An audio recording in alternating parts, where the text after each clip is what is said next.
मुंबईच्या अंडरवर्ल्डचा पहिला डॉन, होय, तो म्हणजे करीम लाला. खरं नाव अब्दुल करीम शेर खान. जन्म 1911 अफगाणिस्तानातल्या कुनार प्रांतात. 1930च्या दशकात मुंबईत आला. सुरुवातीला काम साधं होतं, पण लवकरच तो पठाण गँगचा नेता बनला. त्याचा मुख्य धंदा सूदखोरी, जुगार, तस्करी आणि संरक्षण हफ्ता. लोक त्याला फक्त गुंड नाही तर न्याय देणारा पठाण नेता मानायचे.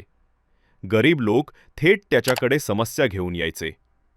1960 ते 700च्या दशकात त्याचा दबदबा एवढा वाढला की तो थेट हाजी मस्तान आणि वरदराजन मुदलियार सोबत मुंबईच्या अंडरवर्ल्डचा त्रिकोण सम्राट झाला.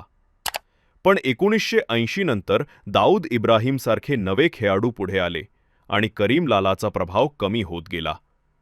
2002 मध्ये 90व्या वर्षांच्या वयात त्याचा मृत्यू झाला. आज दाऊद, छोटा राजन, अरुण गवळींची नावं गाजतात. पण हे सगळं साम्राज्य उभं राहण्याआधी मुंबईच्या अंडरवर्ल्डचा पहिला बादशहा होता करीम लाला.